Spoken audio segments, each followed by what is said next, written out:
Informacionet që unë kam mbledhur nga burime pranë Spakut, por dhe nga kolegë gazetarë që mbulojnë kronikën, më rezulton që Flamur Noka ka gënjur sot. Flamur Noka nuk është thirrur në Spak për të folur për denoncimet e krimeve zgjedhore që ai deklaroi që ka bërë, por është thirrur sepse nga 2024, pra një vit e kusur më herët, ndaj tij ka nisur një hetim pasuror dhe hetim për pastrim parash.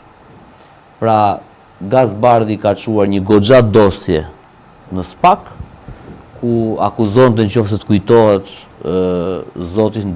zotin Noka se ishin dy kampe atëherë, nuk ishin një familje, njëri ishte me foltorën, tjetri ishte në Partinë Demokratike, e akuzonte Flamur Nokën për një vilë të famshme në Lals, që e kishte pa deklaruar, që kushtonte mbi 350.000 euro e kështu me radhë.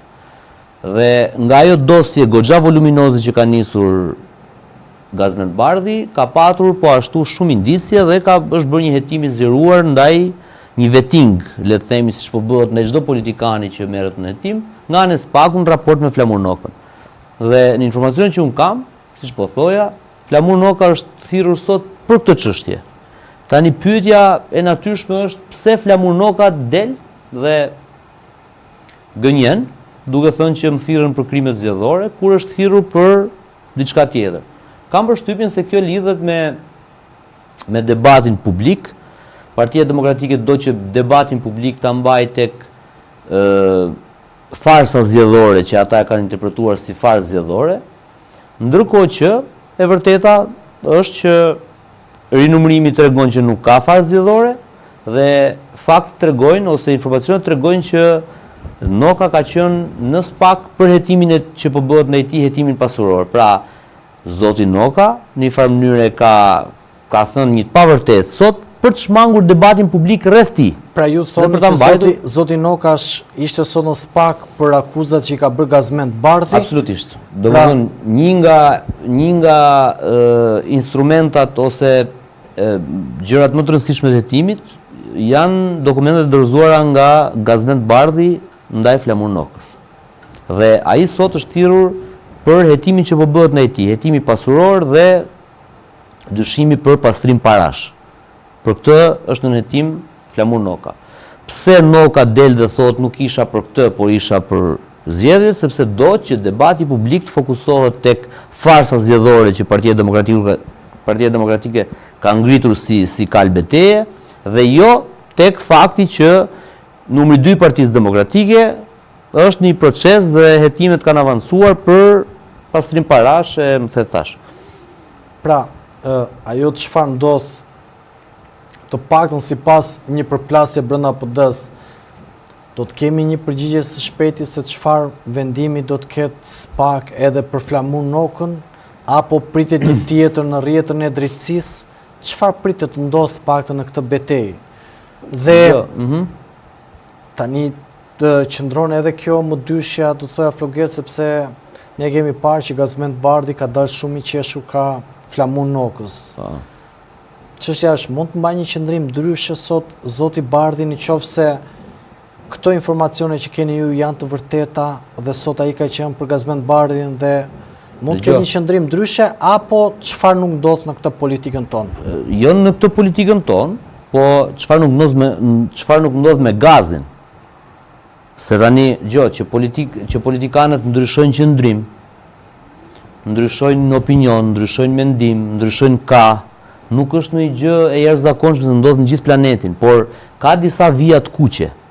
Pra në momentin që unë ty të them, ti je një gazetar i shitur, pa moral, pa diplom, nuk di të bësh një pyetje, nuk ke informacion, dhe vije ulëm në këtë karrige këtu, unë jam minimalisht si ti. Pra unë shkoj dhe ulëm të një koleg që e vlerësoj për kontributin që jep ndaj shoqërisë. Unë ka televizion që nuk shkoj. Po, për çështje zgjedhjesh. Çështje zgjedhjes sepse unë tek media ime kam shkruar që unë kam dyshimet e mia si financohen ato media dhe për çfarë qëllimesh janë ngritur. Po, është çështje morale me vetvete. Patjetër. Në këtë kuptim, gazi ka kaluar çdo limit. Pra, Gazi e ka bërë çka pasur për të bërë. Ka marrë dosjen dhe ja ka çuar spakut. Ai është akt. Pjesa tjetër që shkon të bëhet nën kryetari i doktorit dhe ka sekretar përgjithshëm Flamurin, është mungesa e shtyllës kryesore të Gazit, që ai e kamuflon me pjesën politik, bashkim, diversitet e më thash. Por këto janë muhabete që vetëm sa e delegitimojnë dhe e bjerrin besimin tek skuadra e Partisë Demokratike. Kështu që në këtë kuptim Gazi nuk surprizohem fare unë që të jetë tani duke bërë gati një qasje tjetër në raport me këtë çështje. Qasje tjetër në raport me këtë çështje? Po, mund të thotë për shembull, nëse dje i ka besuar spakut dhe ka shkuar e ka denoncuar, po mund dalë dhe mund thotë që po bëhet gjyq politik ndaj filanit, e më the thash se unë kam çuar diçka për këtë, por ata kanë shpifur në gjëra tjetër. Ose mund të jetë duke bërë tjetër, s'është i paparashikueshëm, mund të jetë duke fërkuar duart që kur të vi momenti që t'i prihet koka politikisht Flamurnokës, njeriu më besnik të Sali Berishës, do ketë më shumë hapësirë për të çarë në objektivin e tij për marrë Partinë Demokratike. Flokert, ditën e sotme në dyert e GKK-s ka pasur përplasje të forta në fakt. Me Arian Dojnë ish prokurorin e Durrësit, i cili aktualisht është dhe deputet në qarkun e Durrësit, ka dalë me vota preferenciale dhe ka qenë një nga më të votuarit paktën në qarkun e Durrësit. Ka pasur akuzat forta nga kandidatët tjerë që mund të jetë favorizuar zotin Dojnë në këtë panoram, por gjithashtu edhe për diskutuar fakt për plasjen e fortë që ai pati sot në GKK me Plaren Dervishajn. Çfarë mesazhi jep kjo dhe çfarë mund na thuash pak më shumë për këtë ngjarje, sepse duke që kishte një përplasje të fortë, kishte një gjuhë brenda sallës gjyqit që ka marrë të shikoj vetë në sy, i thoshte Plaren Dervishajt. Dëgjoj, kjo ka dy lexime. Leximi i parë është leximi në kuptimin e kronikës zezë të ngjarjes.